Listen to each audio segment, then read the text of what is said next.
The change of seasons heralds a time to prepare for cold and flu season. Today I'm sharing my 3 favourite natural remedies for supporting your loved ones through the cold and flu season. I'll also be sharing some potent immunity herbs to prime your germ-busting pump. Let's get started, shall we? Well, hello, beautiful people, and welcome to the Project Joyful podcast. I'm your host, Tracy Tutty, your medical herbalist and high performance coach. So, hey, Project Joyful isn't just about being happy. It's about consciously creating a life you love. It's about remembering how to reconnect with your soul-centered joy. You know, that joy that comes from doing what you love, from living on purpose, and from being in a life that allows you to experience deep joy moment by moment. So hey, let's get started, shall we? Well, we're at the change of seasons. The last couple of years have helped us to forget that colds and flus are a normal part of the transition from summer to autumn, or winter to spring if you're in the northern hemisphere. And the trick is to embrace it rather than fight it.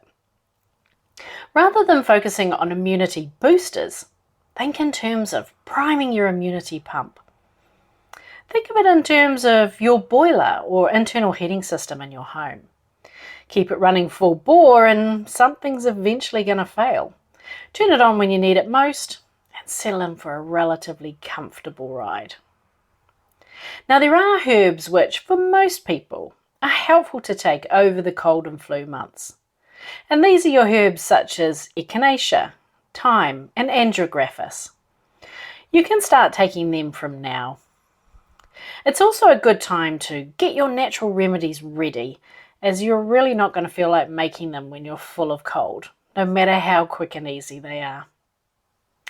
These remedies are the ones that you reach for along with your vitamin C, your vitamin D and zinc at the first inkling that you're coming down with something.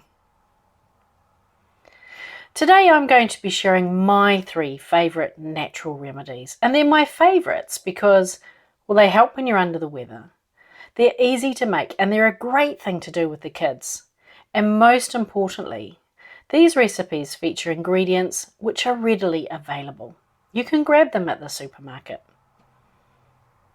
So there are a couple of teas that I like to have on hand. Just have them in the cupboard or in the freezer handy.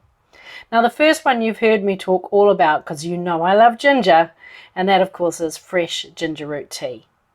To make it, just peel your ginger and blitz it in your NutriBullet or blender. And then you just top it up with boiling water and add a bit of honey to taste. Now, ginger can be a bit fibrous, so if you don't like bits in your tea, pass the ginger water through a sieve or a tea strainer. Now, I like to make a load of ginger tea, and I like to freeze it in ice cube containers. And then when I need some, I just add 2 to 3 of these ginger ice cubes to a mug. I top it up with boiling water. And I like to sweeten it with a little bit of thyme honey, maybe add a slice of lemon to make the taste pop. Thyme honey is honey from bees who, for the most part, have foraged on the thyme flowers. It's a very strong tasting honey, but delicious. The other tea I like to have on hand is more of a cold and flu base. I combine equal parts of dried yarrow flower, elderflower and peppermint. Leave out the peppermint if you suffer with heartburn because it can aggravate those symptoms. Why do I like this so much? Well, this combination, it warms you up. So it helps you to sweat stuff out and make an inhospitable environment for viruses. The elderflower is also a natural decongestant and the yarrow is anti-inflammatory as well. Keep this combo in your kitchen cupboard and add additional herbs if you need them. So sage for sore throat, thyme or colt's foot for chesty things, chamomile or cinnamon for settling the stomach or for soothing those cold and flu pains. And I like to add a slice of lemon just to peak the taste. Sage infused honey is a wonderful natural remedy for sore throats or any sort of overheating type of condition. All honeys are antimicrobial, but some, such as thyme or manuka, are more potent than others.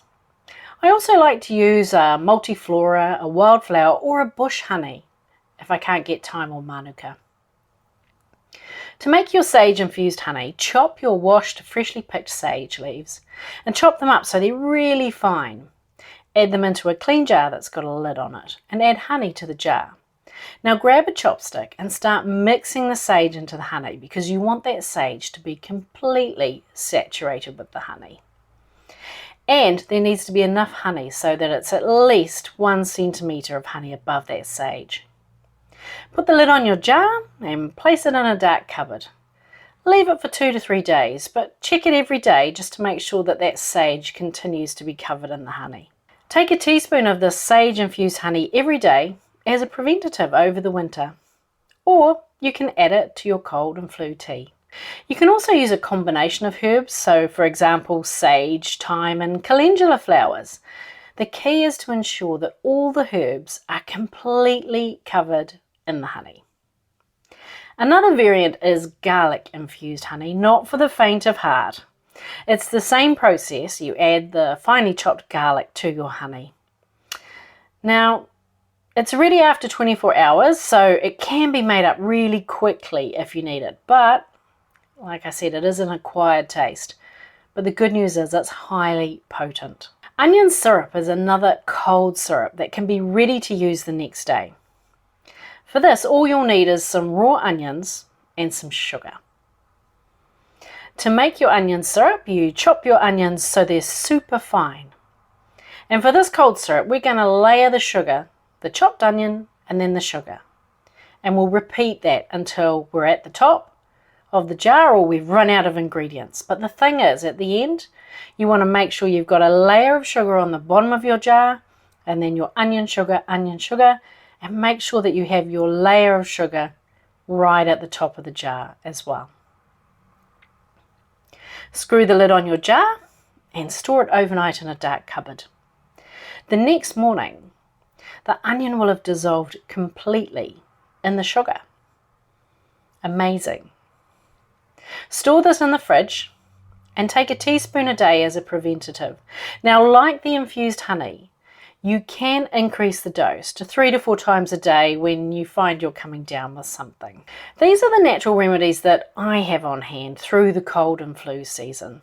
They're traditional recipes that can be used at the first port of call, but notice how your symptoms progress and reach out to a medical professional if you feel really unwell, you're having trouble breathing, you're coughing up a lot of mucus or coloured mucus, or if your symptoms don't show improvement after 3 to 4 days.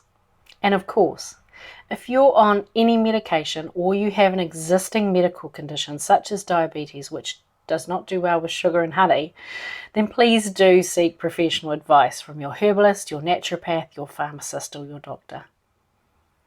Sending you lots of love. Bye for now. Hey, thanks for listening to today's podcast. Can I ask you a favour?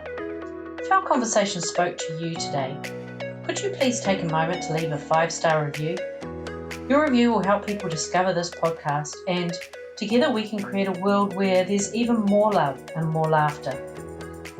And if you want to hear more from the Project Joyful podcast, just click the subscribe button. Bye for now.